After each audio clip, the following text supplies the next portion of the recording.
guys! Welcome back to my channel. So today's video, napag-isip-isip ko na i-organize ko na yung closet ko kasi nga malapit na rin ako umuwi ng Pilipinas at ayoko na pagka-packing time na, alam mo yung mahirapan akong hanapin yung mga kailangan ko dalhin. Kaya today, isasama ko kayo guys kung paano ko i-organize ang aking closet at ipapakita ko sa inyo ang before and after. Oh my God!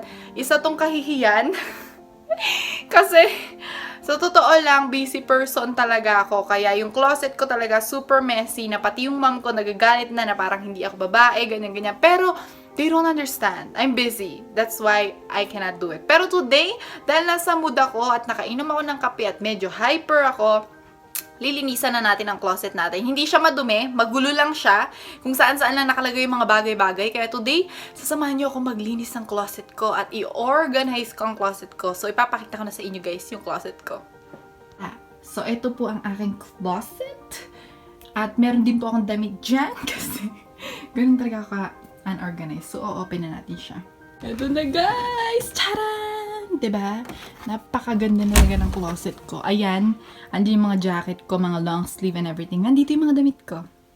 At saka dito, may pag ganito-ganito pa ako pero ang gulo-gulo talaga niyan. Eto din guys, super gulo niya. Charan! Tapos hindi lang yan. Kaya hindi pa ako naka-unpack from December na galing ako ng Pilipinas. Kita nyo naman. Oh my God. Kaya simulan na natin bago pa mahuli ang lahat.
So, ang init. Medyo napagod na ako nag-ayos. Ayan yung aayusin ko. Pero kailangan ko na mag-ready para sa work. So, to be continue na lang mamayang gabi yung film. Kasi, kailangan ko na rin mag-work ngayon. Medyo late na ako nag-start maglinis. Pero, okay lang yan. Magkukontinue ako later after work. So, iiwan ko tong ganito. Babalikan ko rin ganyan. Siyempre. Yan na po. So, kauwi ko lang at dinatan ko pa rin siya. Meron akong acne treatment sa mukha pero okay lang yan. Continue na natin to para matapos na kasi magto 12 AM na.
Tapos ko nang i-organize yung closet ko, pero kailangan ko na matulog kasi nga 12 AM na.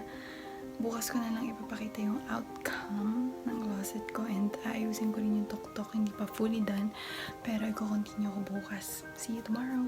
Hey! So, kagigising ko lang at currently magwa 1 PM na and super pagod kasi ako. Tapos 12 na ako nakatulog. Kakalinis ng closet ko. And ngayon lang ako nagkaroon ng motivation na gumising para linisan yung closet ko. Kaya naman, puntahan na natin at simulan na natin at matapos na. Oh my gosh!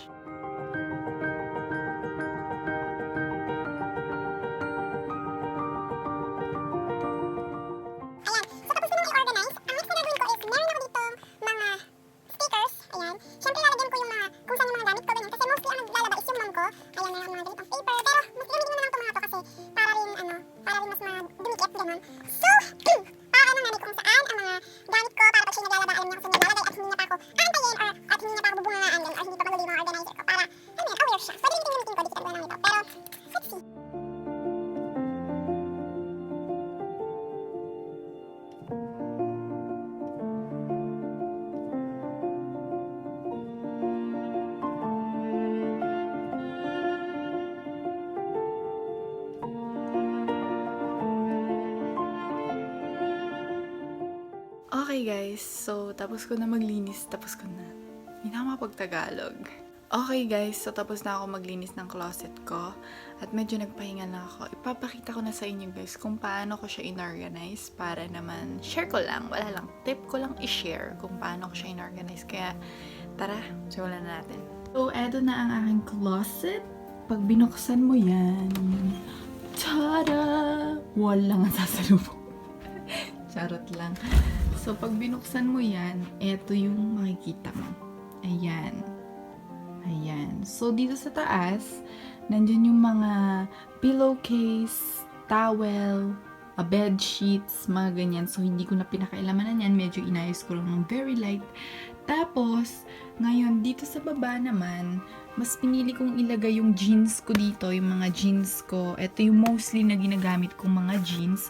So, sila yung inuna kong ilagay dito. And then, at the back naman, ito yung mga jeans na sometimes ko lang gamitin, ganyan. Pagka wala na tong mga to, paglabahan na, ito na yung next choices ko. So, nilagay ko na lang sila sa likuran.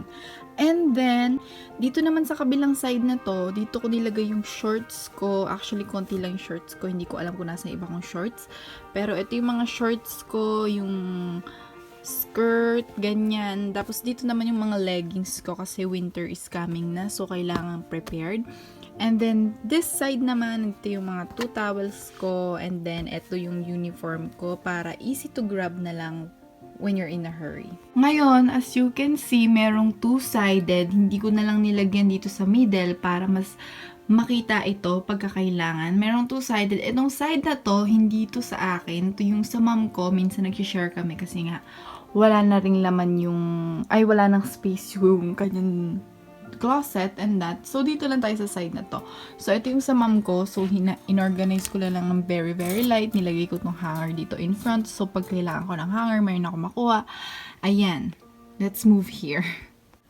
So, dito naman, yung pag-organize na ginawa ko is same one as the jeans. Yung mga winiwear ko, like, mostly, nilagay ko dito sa front to the middle.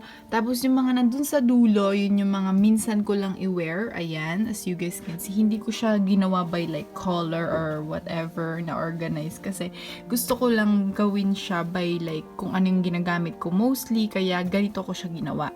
Ayan. So, super linis tignan, diba guys? Yun, let's move on these 3 drawers na meron dito na super helpful.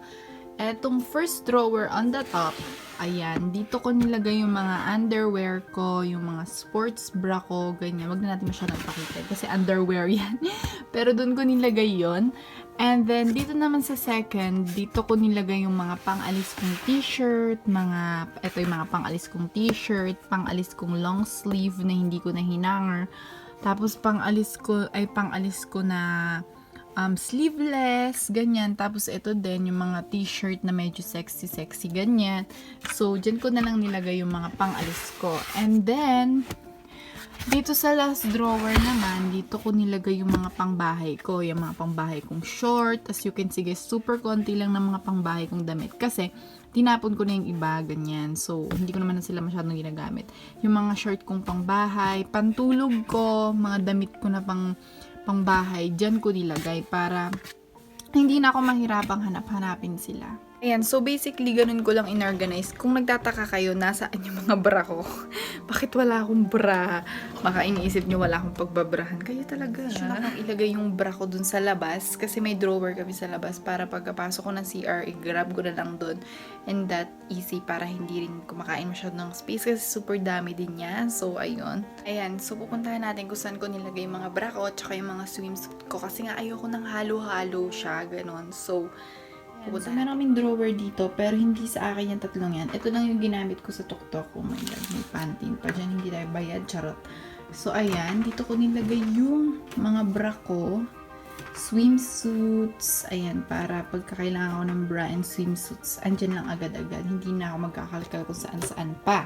Ayan, tapos dinispose ko yung mga things na hindi ko naman na masyadong ginagamit. Ayan, so ilalagay ko yun sa bag later. Ayan, so ayun lang guys. Ganun lang ako mag-organize ng closet. Hindi masyadong bongga and that kasi hindi naman ako masyadong maraming damit, ganyan. Gusto ko lang talaga ma-organize siya and that. Sana na-enjoy nyo tong video na to at don't forget to subscribe, like, comment, and share. Thank you guys for watching. Bye!